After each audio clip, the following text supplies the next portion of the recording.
All right. Now I'm driving to Vegas in with Tesla full self-driving. And while doing this, it's boring. I've been on the road for some time. I want to make sure that I utilize this time properly.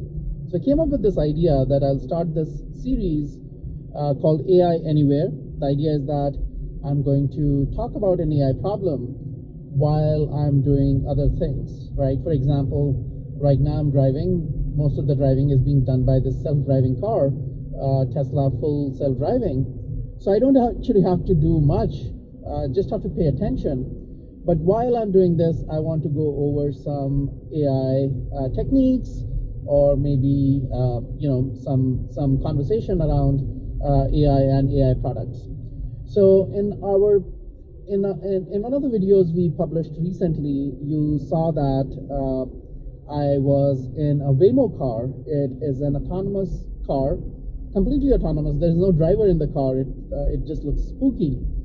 And the idea is that this car has many sensors. It has cameras, it has Lidar, it has radar, and it also has ultrasonic sensors. So using all these sensors, it creates, it facilitates autonomous driving. On the other hand, Tesla full self-driving, they have decided that they are not going to have any of those sensors. They are going to rely only on the cameras. So Waymo also has cameras.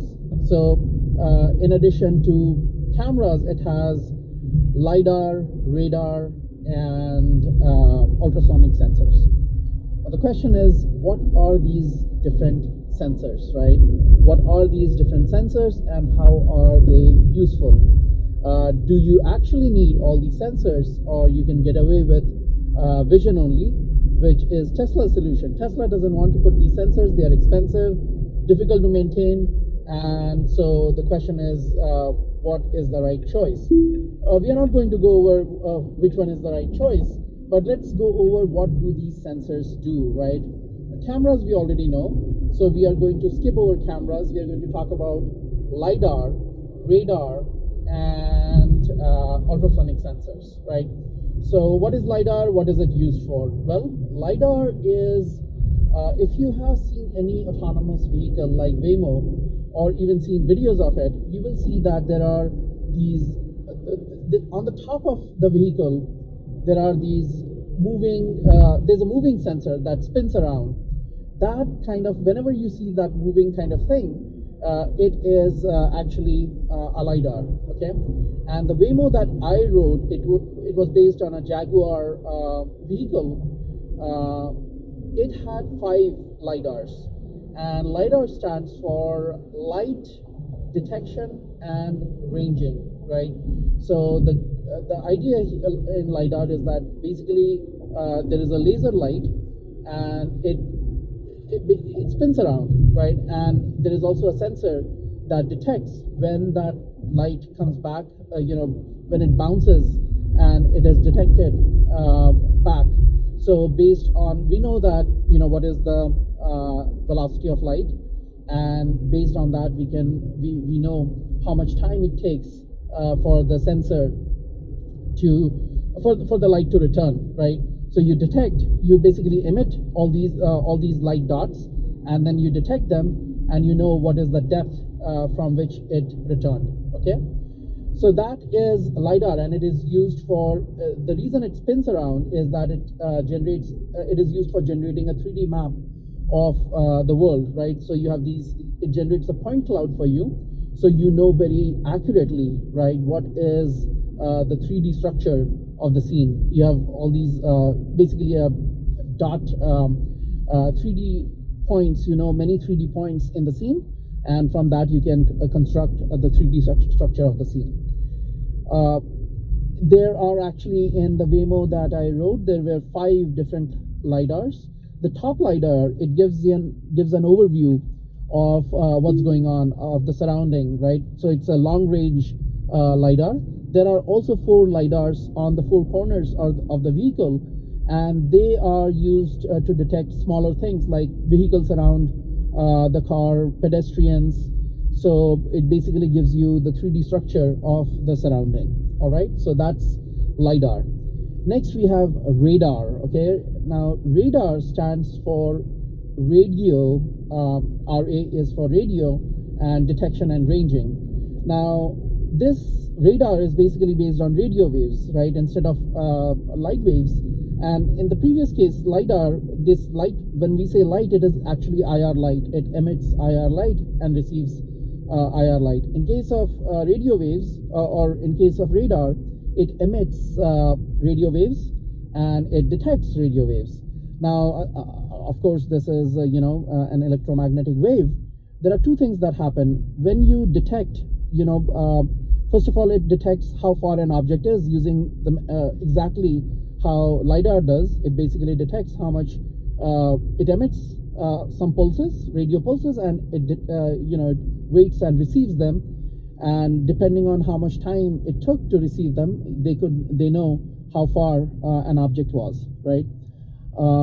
The second thing is, the very important thing in case of radar is that if the object in front of you is moving, right? So that radio wave hit a moving object and it came back to you, then it also is, the frequency of that changes, right? Which we know is called Doppler effect.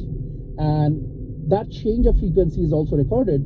So radars are used in case of autonomous driving. They are used to detect what objects are in front of you or on the sides of you, but also how fast these objects are moving. So radars are used extensively when you are using to maintain speed and to maintain distance from other vehicles. Radar is used typically, right? So that and one of the benefits of radar is that it also works very well under bad weather conditions, right? If the weather is bad, Lidar won't work well, but radar will. So it also gives you some redundancy, right? You can still do self-driving even when the weather is not as good. Okay. Now the final thing is ultrasonic. So Lidar was based on light waves, radar was based on radio waves, and ultrasonic is based on sound waves.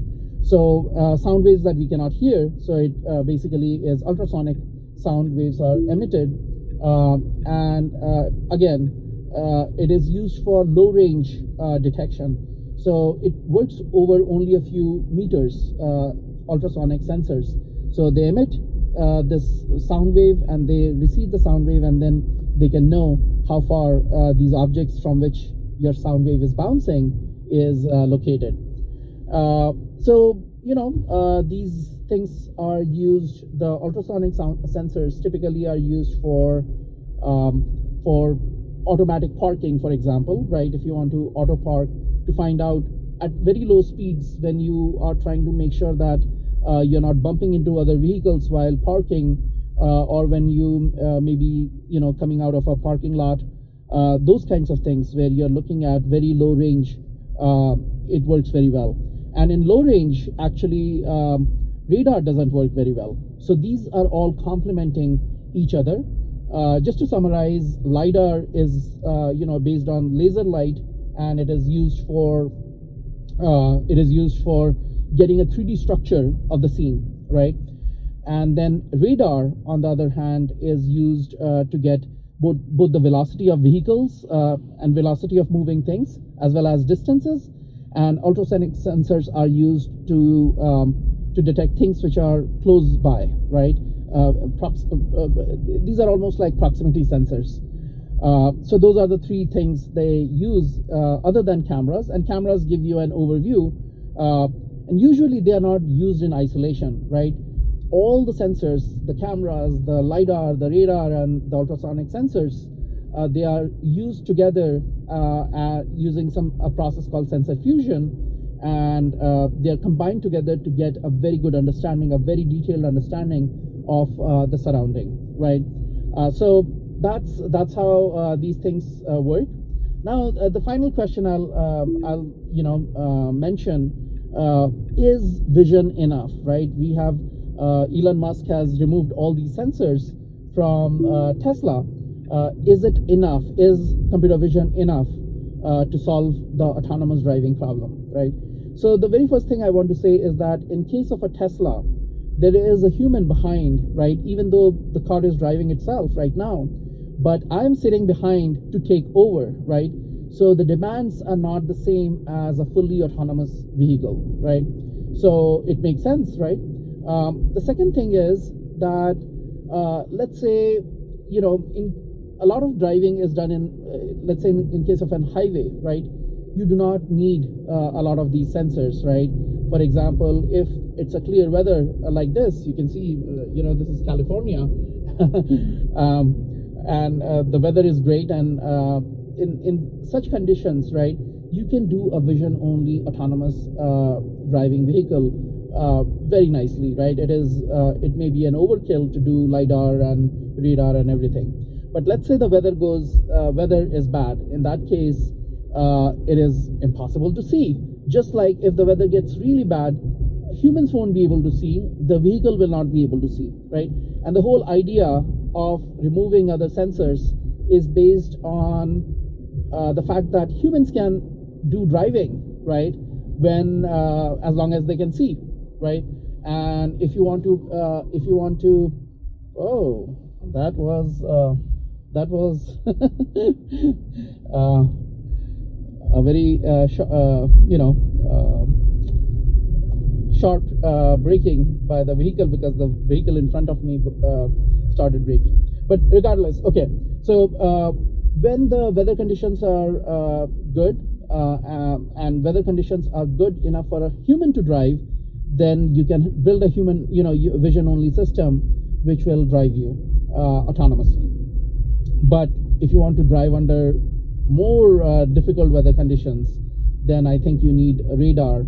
And it's also better. Lidar will also be better if you want to get a 3D the situations where it is unexpected. Let's say I'm driving and suddenly a soccer ball comes in the scene, which is unexpected. Let's say some other thing comes in the scene, maybe a cow comes in the scene, which is not common in the United States, but extremely common in India. Then in those conditions, right, when the AI cannot understand what is in the scene or doesn't expect something to be in the scene, in that case, it is very useful that these extra sensors, they know that there is something. I don't know what it is, right? I don't know, but I know that there is some object that is suddenly in front of us and I cannot analyze. So in those conditions, having these extra sensors becomes very, very, very useful. Okay, so that is my short answer. I will cover other things. This thing may be in a separate video, but in this video, I just wanted to give you what a Lidar and radar and ultrasonic sensors are, and how they are used by autonomous vehicles like Waymo. So that's it, and I will make other videos in this series if this thing works out. It's very convenient because I'm doing other things and creating these videos off the top of my head. They are not very highly polished, but if it provides value to people, I'll be happy to do it. All right, thank you so much.